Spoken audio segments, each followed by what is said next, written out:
নমস্কার, আমরা ধারাবাহিকভাবে আলোচনা করছি বন্দনাপুরী দেবীর বর্ণময় জীবনের কিছু ঘটনা। গৌরীমা চেয়েছিলেন ফুলমা, ছোট মা এবং আরেকজন কন্যা, পরে যিনি হয়েছিলেন গীতাপুরী দেবী, তিনজনকে স্বহস্তে সন্ন্যাস বস্ত্র দান করেন। কিন্তু তারা নাবালিকা ছিলেন, তাই সেই সময় সম্ভব হয়নি। গৌরীমা আশীর্বাদের পর তিনজনের জন্যে তিনখানি স্বীয় ব্যবহৃত বস্ত্র রেখে গিয়েছিলেন। প্রকৃতপক্ষে যখন এদের সন্ন্যাস হয় তখন সেই কন্যাদের শিরে উষ্ণিস বাঁধা হয়। সন্ন্যাসের পর কন্যাদের নামকরণ হয় অসীমাপুরী দেবী, গীতাপুরী দেবী এবং বন্দনাপুরী দেবী। আরেকজন কন্যাও এদের সাথে সন্ন্যাস বস্ত্র গ্রহণ করেছিলেন, তিনি নন্দিতাপুরী দেবী। তিনজন গৌরী মাতার শিষ্যা এবং পরবর্তীজন দুর্গা মাতার শিষ্যা ছিলেন।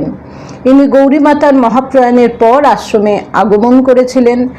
ইনি আশ্রমে আসার পর দুর্গা মা এক জ্যোতির্মণ্ডলের মধ্যে একটি মাতৃমূর্তি দর্শন করেছিলেন। তাই তিনি আশ্রমে আসার পর দুর্গা মাতাকে সম্বোধন করে বলেছিলেন সিদ্ধেশ্বরী মাতা। তিনি কলকাতা বিশ্ববিদ্যালয়ের গ্র্যাজুয়েট ছিলেন। দুর্গা মাতার কাছেই তার দীক্ষা ও সন্ন্যাস। এর আশ্রম সেবা ছিল অতুলনীয়।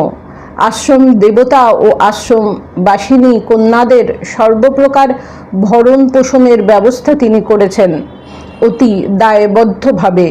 আশ্রমের প্রতিটি উৎসবে তার ঐকান্তিক প্রচেষ্টা দেখার মতো ছিল। মাতা দুর্গাপুরী দেবীর স্মরণে কলকাতা আশ্রমে ও গিরিডি আশ্রমে মাতা সুব্রতাপুরী নামাঙ্কিত দাতব্য হোমিওপ্যাথি চিকিৎসা কেন্দ্র তাঁরই কীর্তি।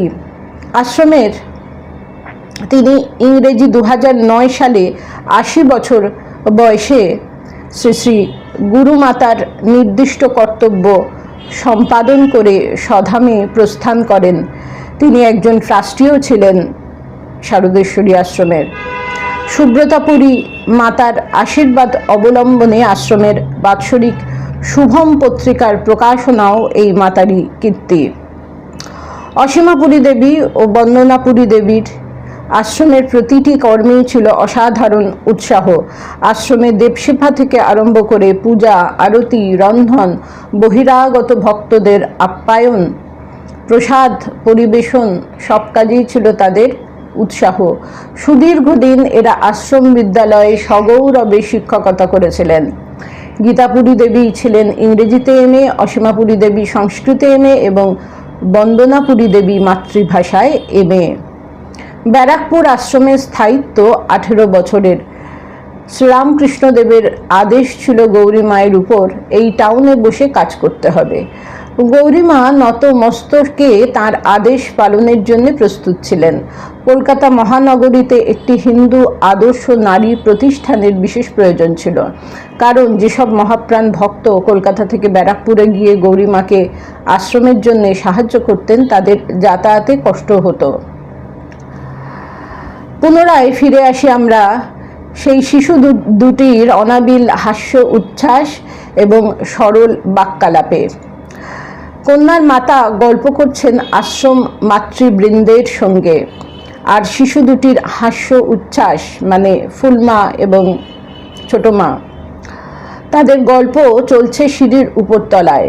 সহসা অসীমা বলে ওঠে, অনিমা, তুই চলে আয় আমার কাছে এইখানে, তোর মতো বন্ধু আর হবে না, বল তুই আসবি তো?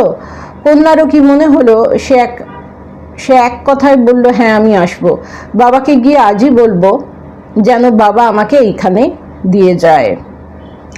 গর্ভধারিণী মা সকলের সঙ্গে সাক্ষাৎ ও প্রণাম সেরে গাড়িতে উঠলেন। অসীমা তার বন্ধুর গাড়িতে ওঠার সময় বলে দিল, ভুলবি না, চলে আসবি। বিধির বিধান অনিবার্য। ঘটনা কোথা দিয়ে ঘটে, কোথায় স্থিতি বাঁধে কেউ জানে না ঈশ্বর ছাড়া।